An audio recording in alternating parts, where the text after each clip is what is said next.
सिंहासन 32 कहानियों के इस संग्रह की सारी कहानियां राजा विक्रमादित्य के बारे में सिंहासन की पुतलियों के द्वारा राजा भोज को बारी बारी से सुनाई जा रही है और पुतलियों द्वारा कही गई कहानियों को मैं आप लोगों को सुना रही हूँ। अब तक आप लोगों ने 23 पुतलियों के द्वारा सुनाई गई 23 कहानियों को सुना। आज 24वीं पुतली करुणावती के द्वारा जो कहानी सुनाई गई थी उसे आप लोगों को सुना रही हूँ। कृपया ध्यान पूर्वक और अंत तक अवश्य सुने। अपने इस चैनल को आप सब्सक्राइब जरूर करें क्योंकि ये आपका अपना चैनल है। पहले की कहानियों का लिंक भी डिस्क्रिप्शन में दिया गया है, आप वहां से पहले की कहानियां देख सुन सकते हैं। 24वीं पुतली करुणावती ने राजा भोज को एक बहुत ही शिक्षाप्रद कहानी सुनाई। इस कहानी में पुतली द्वारा ये बताया गया कि चरित्रहीन से प्रेम हमेशा विनाश की ओर ले जाता है। कहानी इस प्रकार है। राजा विक्रमादित्य का सारा समय अपनी प्रजा के दुखों का निवारण करने में ही बीतता था। प्रजा की किसी भी समस्या को वे अनदेखा नहीं करते थे, हमेशा प्रजा की भलाई के लिए कुछ न कुछ किया करते थे। प्रजा की सारी समस्याओं की जानकारी उन्हें रहे, इसलिए वे भेष बदलकर रात में पूरे राज्य में, आज किसी हिस्से में, कल किसी और में घूमा करते थे। उनकी इस आदत का पता चोर डाकुओं को भी था, इसलिए अपराध की घटनाएं छिटपुटी हुआ करती थी। विक्रम चाहते थे कि उनके राज्य से अपराध बिल्कुल ही मिट जाए ताकि लोग निर्भय होकर एक स्थान से दूसरे स्थान की यात्रा कर सके, कहीं कोई छिनतई की घटना न हो तथा लोग चैन की नींद सो सके और चोरी डकैती की कोई घटना न हो। ऐसे ही विक्रम एक रात भेष बदलकर राज्य के एक हिस्से में घूम रहे थे कि उन्हें एक बड़े भवन से लटकता एक कमंद नजर आया। इस कमंद के सहारे जरूर कोई चोर ही ऊपर की मंजिल तक गया होगा, ये सोचकर वे कमंद के सहारे ऊपर पहुँचे। उन्होंने अपनी तलवार हाथों में ले ली ताकि सामना होने पर चोर को मौत के घाट उतार सके। तभी उनके कानों में स्त्री की धीमी आवाज पड़ी, तो चोर कोई स्त्री है, ये सोचकर वे उस कमरे की दीवार से सटकर खड़े हो गए जहां से आवाज आ रही थी। कोई स्त्री किसी से बगल वाले कमरे में जाकर किसी का वध करने को कह रही थी। उसका कहना था कि बिना उस आदमी का वध किए हुए किसी अन्य के साथ उसका संबंध रखना असंभव है। तभी एक पुरुष स्वर बोला कि वह लुटेरा अवश्य है, मगर किसी निरपराध व्यक्ति की जान लेना उसके लिए संभव नहीं है। वह स्त्री को अपने साथ किसी सुदूर स्थान पर जाने के लिए कह रहा था और उसको विश्वास दिलाने की कोशिश कर रहा था कि उसके पास इतना अधिक धन दौलत है कि बाकी बची जिंदगी वे दोनों आराम से गुजर बसर कर लेंगे।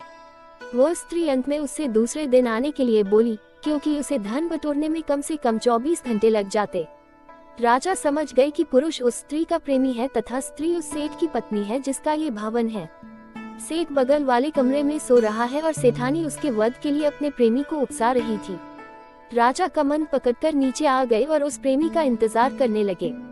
थोड़ी देर बाद सेठानी का प्रेमी कमंद से नीचे आया तो राजा ने अपनी तलवार उसकी गर्दन पर रख दी तथा उसे बता दिया कि उसके सामने विक्रम खड़े हैं। वह आदमी डर से थर थर कांपने लगा और प्राण दंड के भय से उसकी घिघी बंध गई। जब राजा ने उसे सच बताने पर मृत्यु दंड न देने का वायदा किया तो उसने अपनी कहानी इस प्रकार बताई।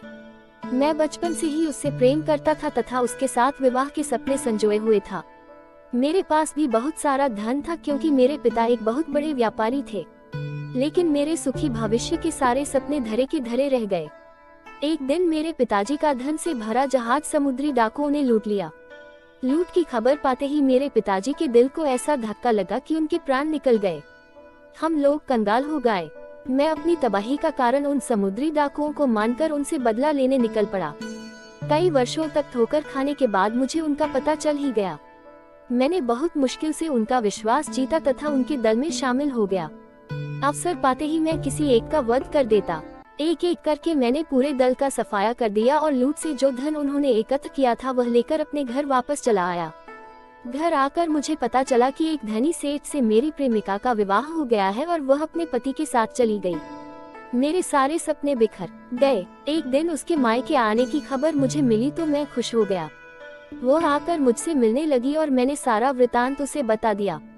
एक दिन वह मुझसे मिली तो उसने कहा कि उसे मेरे पास बहुत सारा धन होने की बात पर तभी विश्वास होगा जब मैं नौलखा हार उसके गले में डाल दूं। मैं नौलखा हार लेकर गया। तब तक वह पति के पास चली गई थी। मैंने नौलखा हार लाकर उसे पति के घर में पहना दिया तो उसने अपने पति की हत्या करने को मुझे उकसाया। मैंने उसका कहना नहीं माना क्योंकि किसी निरपराध की हत्या अपने हाथों से करना मैं भयानक पाप समझता हूँ। राजा विक्रमादित्य ने सच बोलने के लिए उसकी तारीफ की और समुद्री डाकुओं का सफाया करने के लिए उसका कंधा थपथपाया। उन्होंने उसे त्रिया चरित्र नहीं समझ पाने के लिए डांटा। उन्होंने कहा कि सच्ची प्रेमिकाएं प्रेमी से प्रेम करती है, उसके धन से नहीं। उसकी प्रेमिका ने उसकी प्रतीक्षा नहीं की और संपन्न व्यक्ति से शादी कर ली। दोबारा उससे भेंट होने पर पति से द्रोह करने से नहीं हिचकिचाई। नौलखहार प्राप्त कर लेने के बाद भी उसका विश्वास करके उसके साथ चलने को तैयार नहीं हुई। उल्टे उसके मना करने पर भी उससे निर्पराध पति की हत्या करवाने को तैयार बैठी है। ऐसी निष्ठुर तथा चरित्रहीन स्त्री से प्रेम सिर्फ विनाश की ओर ले जाएगा। वह आदमी रोता हुआ राजा के चरणों में गिर पड़ा तथा अपना अपराध क्षमा करने के लिए प्रार्थना करने लगा। राजा ने मृत्युदंड के बदले उसे वीरता और सत्यवादिता के लिए ढेरों पुरस्कार दिए। उस आदमी की आंखें खुल चुकी थीं। दूसरे दिन रात को उस प्रेमी का भेष धरकर वे कमंड के सहारे उसकी प्रेमिका के पास पहुंचे। उनके पहुंचते ही उस स्त्री ने स्वर्णाभूषणों की बड़ी सी थैली उन्हें अपना प्रेमी समझकर पकड़ा दी और बोली कि उसने विष खिलाकर सेठ को मार दिया है और सारे स्वर्णाभूषण और हीरे जवाहरात चुनकर इस थैली में भर लिए। जब राजा कुछ नहीं बोले तो उसे शक हुआ और उसने नकली दाढ़ी मूंछ नोच ली। किसी अन्य पुरुष को पाकर चोर चोर चिल्लाने लगी तथा राजा को अपने पति का हत्यारा बताकर विलाप करने लगी। राजा के सिपाही और नगर कोतवाल नीचे छिपे हुए थे। वे दौड़कर आए और राजा के आदेश पर उस हत्यारी चरित्रहीन स्त्री को गिरफ्तार कर लिया गया। उस स्त्री को समझते देर नहीं लगी कि भेष बदलकर आया हुआ पुरुष खुद विक्रम थे। उसने झट से विष की शीशी निकाली और विषपान कर आत्महत्या कर ली। इतनी कहानी सुनाने के बाद 24वीं पुतली करुणावती मौन हो गई। विक्रमादित्य की कहानियों को उन पुतलियों की जुबानी सुनकर राजा भोज अचंभित थे। वो विक्रमादित्य की महानता के बारे में सोच ही रहे थे कि 25वीं पुतली, जिसका नाम त्रिनेत्री था, अगली कहानी सुनाने के लिए सिंहासन से बाहर निकल राजा भोज के सामने आई और राजा भोज को महाराज विक्रमादित्य के बारे में एक और नई कहानी सुनाने लगी।